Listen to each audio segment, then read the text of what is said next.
Take a drink for every part of this video that you view as predictable. Hello there, people of the universe. My name is MichSciFi, and welcome to a brand new sea of content. Right now, when you're watching this, it is Tuesday, so it's not the official start, because that would be Monday's video, which I hope you guys enjoyed. I also want to do a lot more DC videos in general, this one being one of them. I'm going to do my first tier list, specifically DCEU movie tier list, because I said in my video that I made at the start of January that with the upcoming DC reboot and the changes that are happening and just the mess that things are, I find it difficult to say anything positive about the future. So with this video, I'm going to try and keep it as positive as I possibly can, but if any of my opinions, any of my takes, any of my placement of films in this list, if anyone doesn't agree, that's totally fine. I am more than happy to entertain a healthy, respectful discussion. But if you're going to be a dick, then you might as well just go over to the bin and scream it, because that's where your opinion's going to go. So without further ado, let us start with the tier list. So, going from top to bottom, we've got Better Than Sex, Oh It's Up There, Mid, Decent, Bad, and Retcon It. I won't be including Shazam! Fury of the Gods because I haven't seen it and I have no intention of seeing it. What I have seen is downright fucking garbage. If anyone watching this video has seen it and enjoyed it, brilliant, fantastic. As I said, if you disagree with any of my points, that's fine, that's totally chill. This is just my take. So, Man of Steel, Henry Cavill's debut as the Man of Steel, as Superman. I do love this film. It is fucking amazing. It's one of, if not the best Superman film to date. Before Henry Cavill, before Zack Snyder touched the character, I just thought he was overpowered. There wasn't too many dimensions to his character. Now, I have said that in the past, that a big reason for that is I didn't look at great examples of the character, like the animated series, Justice League Unlimited. I know there are great examples of the character other than Henry Cavill. Like, Henry Cavill wasn't the first Superman to be three-dimensional. I am aware of that. But as far as I was concerned, he was my introduction to the character being more than just, it can do fucking everything. With that in mind, I'm going to put Man of Steel, I'm going to put it in mid. I know usually when people say mid, it's not good. But in my case, mid is, if we were doing it out of 5 stars, mid would be 3 stars. It's still an amazing film.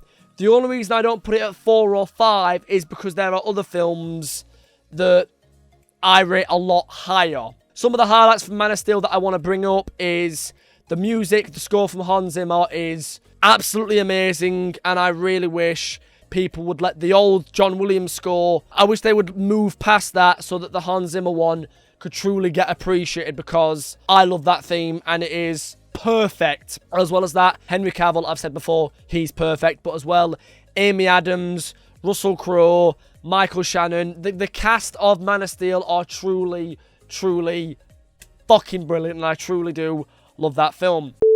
Simply, oh, it's up there. BVS is my second favourite film of all time, and there were times where I'd even consider now putting it back at number 1 because it is beautiful. I love the film, I truly do. There's a lot of things about it that even now I still get chills when watching. The way they portray Batman as a monster, the whole redemption story, the fact that they're on... This was the first time in a film where I was scared of Batman, and I was like, Jesus Christ, not only because he was portrayed as the symbol of fear that he is, but as well, this was a Batman that had lost his way, and rather than having him kill on screen, them just not address it, like Batman in Returns do, or like Batman Begins, say that, oh, technically he didn't. And don't get me wrong, I do like Batman Begins for the whole, I won't kill you, but I don't have to save you.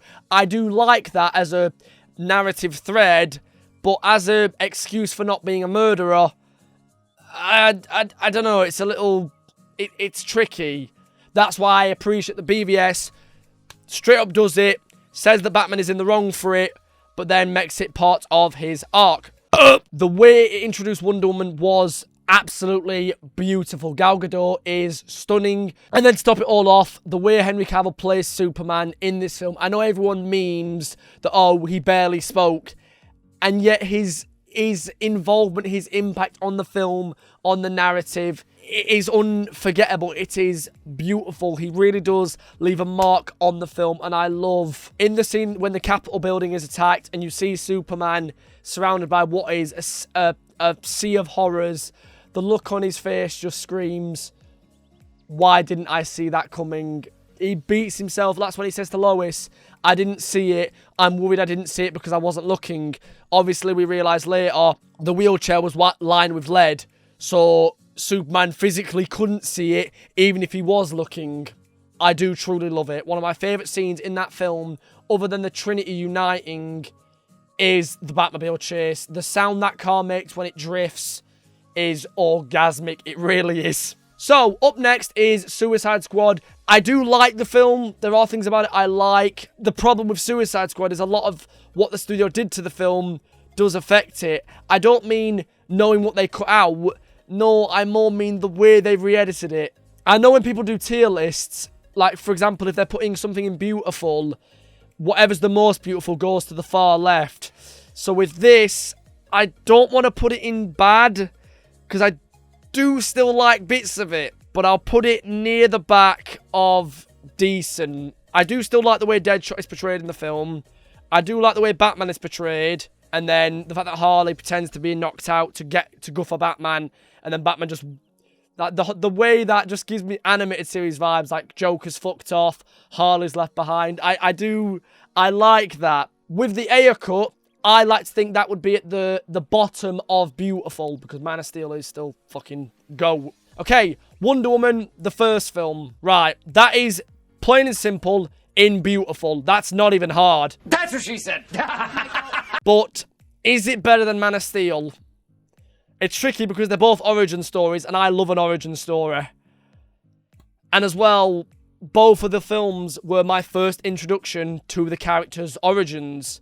But when I think about it, I knew less about Wonder Woman than I knew about Superman. Like, I didn't know anything about Wonder Woman. Oh, it's really tricky. Okay, I'm going to keep Man of Steel above Wonder Woman because Wonder Woman is brilliant. But for me, the thing that keeps Man of Steel specifically above is because of the dialogue with the whole, they will race behind you, they will stumble, they will fall. Okay, Zack Snyder's Justice League. I'm not even going to try and not be predictable. It's up in the top. It's better than Sex. It is, in my opinion, not only one of the greatest DC movies to date, it is, in my opinion, one of the greatest comic book movies of all time. I think it is a masterclass in pacing, in storytelling, in visuals. Darkseid does not have a big role in the film, but when you think about it, he does. Steppenwolf, but at the same time, Steppenwolf is still a beautiful villain who has motivation. At one point, you feel for him and realize, like at the beginning of the film, he annihilates Themyscira in some brutal ways. And you're like, wow, this motherfucker is evil. But then when you get to later on, when he speaks to Desaad and then eventually Darkseid, you realise he's just trying to make his family forgive him. And I love that he does have motivations other than bad guy.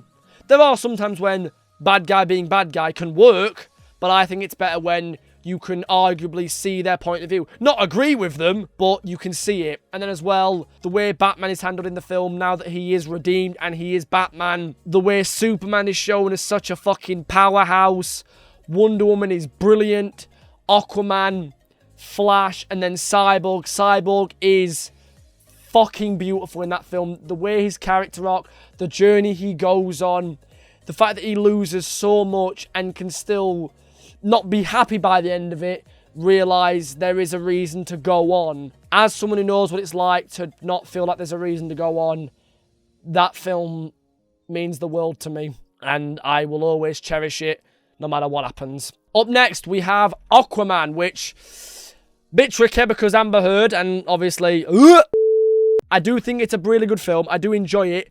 The Karathan at the end, straight up Subnautica vibes. I fucking love it. And then Willem Dafoe, Nicole Kidman, who, yes, was smoking hot in Batman Forever, but in Aquaman, not only is she still glamorous as heck, but she actually has character motivations. She does more than just perv on Batman. And in Aquaman, you get to see how amazing of an actress Nicole Kidman is. Not that Batman Forever makes her look like a bad one, but you get a vibe that she's just there for the eye candy. I don't like Amber Heard, but I will give credit. The way she portrays Mira is really good. And then Jason Momoa, I know a lot of people say, oh, he's not that comic accurate. But to be honest, in this instance, him not being comic accurate was the best thing, in my opinion, for the character of Aquaman to be more than just a fucking joke about talking to fish. So, with all that in mind, it's going to go in beautiful. These pictures aren't all the same in the scale. I do apologise. Okay, up next is Shazam. Now, while I have since gone off Zachary Levi because of some of the things he said, I do still think Shazam, the first film at least, is really good. I think the scene between Billy and his mother, I'll try and avoid spoilers, when they finally reunite and what happens there is such a gut punch, and you truly do, you feel that. It is brilliant. And then the chemistry between the family members, the other kids, the pure-heartedness of the adopted father and mother, I forget their names, I apologise, and the whole all hands on deck. So with that in mind, I'm going to put it in decent, around the same place as Suicide Squad. Suicide Squad being slightly ahead of it, just because Suicide Squad is a little more serious. I know they tried to make it otherwise, but it is still a little more serious than Shazam. That doesn't make Shazam bad, it's just what I prefer. And as well, in terms of tiers and ratings, I think we can all agree this over this. Okay, up next is Birds of Prey and the fabulous emancipation of one movie with way too many characters in its title. I know it's Harley Quinn, it was a... My lawyer apparently just doesn't get fucking sarcasm. What I said before, let's not try and let the studio's problems affect my opinion of the film.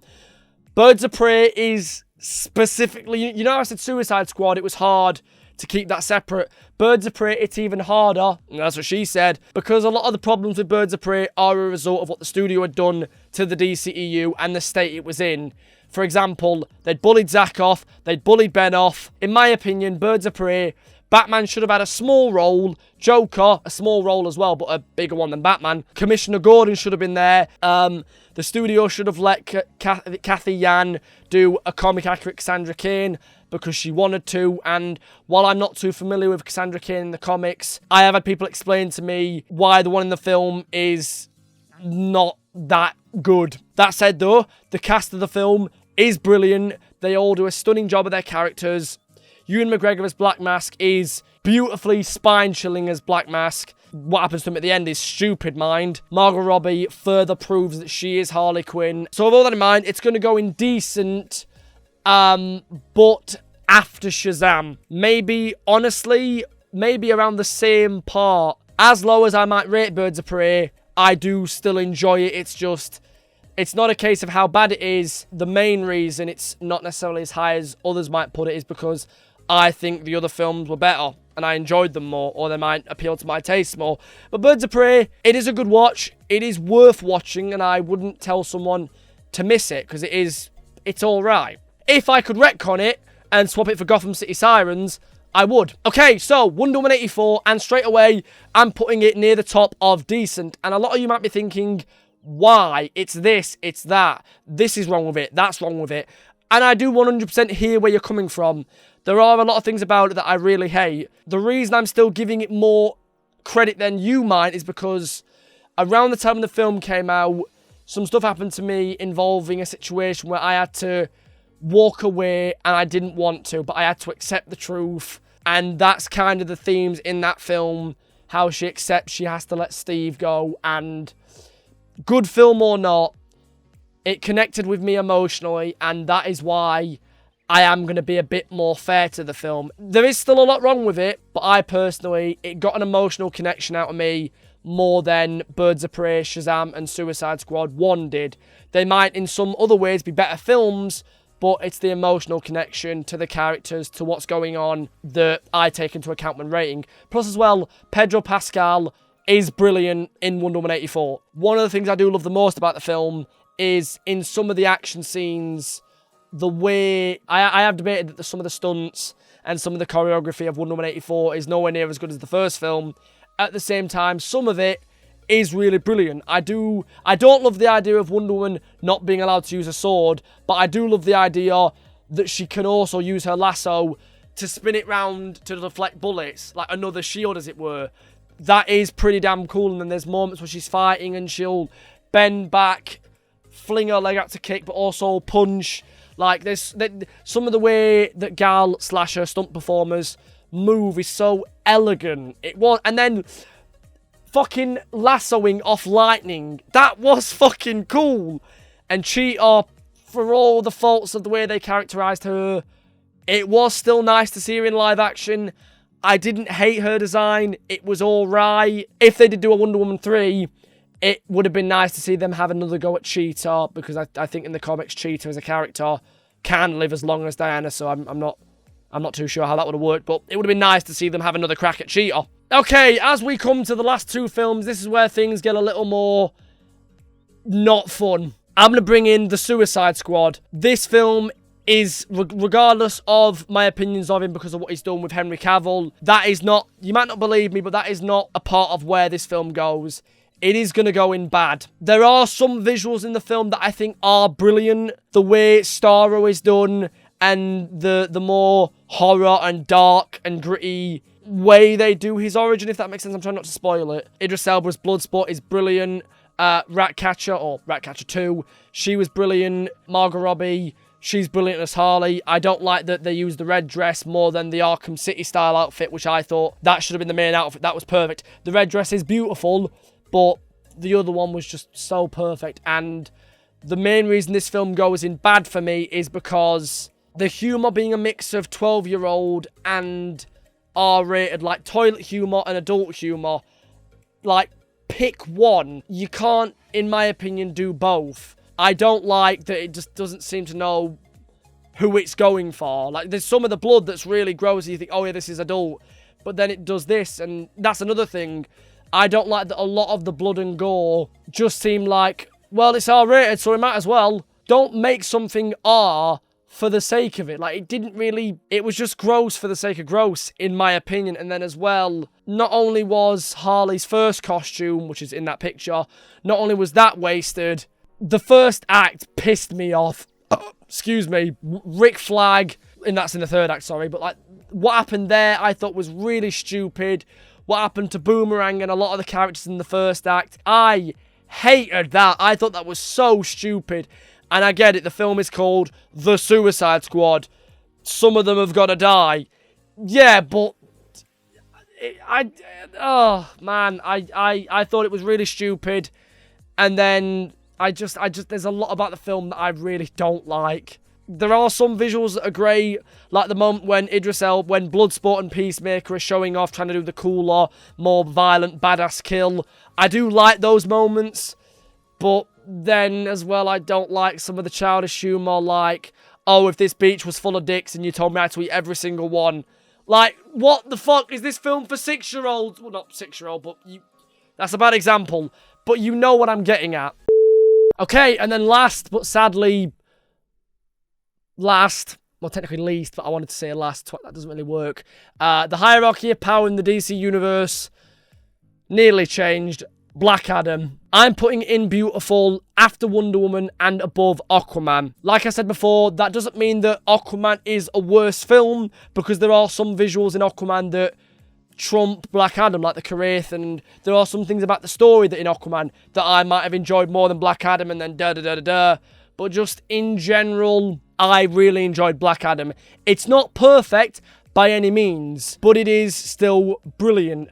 For a film that was teaching me about a character that I had no clue. All I knew about Black Adam was that he's in the Injustice games and he was a prior Shazam champion, and he's also the anti-Shazam in a way. Like, that's all I knew. So going into the film where I was going to learn more, I really liked it. And despite what people might say about Dwayne Johnson's acting, I thought the way he played Teth Adam was brilliant. I thought he was really compelling. And as well as that, the side characters, Dr. Fate is perfect. And of course, I cannot not mention the ending. Beautiful. The reason Black Adam did not do as well as it maybe could have is because, one, this is just my opinion, one, he's not a well-known character. Two, the studio had destroyed the fans' trust. Black Adam, in my opinion, should have been a step in the right direction. They got Henry back. They were showing that they did care about the fans. And I don't like how Warner Brothers has tried blaming The Rock for Shazam 2 bombing. I don't like that Zachary Levi has tried spreading rumours that The Rock stopped Shazam 2 having JSA characters. I know The Rock was a producer on Black Adam. I know people love to believe that he's power mad, but Warner Brothers got the final say. And I know I've done a horrible job of this tier list in the sense of not bringing up what the studio did. I am sorry if anyone got annoyed at how many times I did bring that up. But with the DCEU, I'm sorry. It is just something that you got to talk about. And I will always be sad at the fact that Black Adam should have been a turning point. And after Shazam, Fury of the Gods, which I don't know if it still would have been as bad. Like, while those films were coming out, we should have been under the knowledge that Man of Steel 2 was being worked on. Like, oh, there's a new Flash trailer. Oh, but as well, there's Man of Steel 2 filming pictures with Henry Cavill. And I will always respect Dwayne Johnson for trying to do what the fans wanted. I personally, if he was trying to make Black Adam a bigger player than he is, I don't blame him for that. Black Adam is a character he loves and cherishes. And is Black Adam Darkseid? No, obviously not. That said, though, my respect for Dwayne Johnson, his loyalty to the fans, his care for Henry Cavill. You might not believe me, but that has nothing to do with why the film is placed where it is. Much like how Suicide Squad 2 isn't down there because I don't like James Gunn. No, there are some great visuals in that film, but I personally, overall, didn't like it. So there you go. That is my tier list on the DCEU. I hope you enjoyed it. I hope I didn't offend, trigger, or upset anyone with my opinions. As I say, if you have the Suicide Squad up in here and Snyder cut in, retcon it, I respect that. All I ever ask with anyone with this is respect my opinions. If you want to tell me yours, by all means go for it. Like I said at the beginning, and I'll say it again, I will always entertain a healthy, respectful debate. So yeah, thank you guys for watching. Be kind, be good to one another, and I'll see you soon. Bye. I'm a living legend. You ain't heard yet, you not get the message. From the moment that I'm stepping in, I get a couple weapons. Yeah, I turn to a beast when I'm repping. I'm a living legend.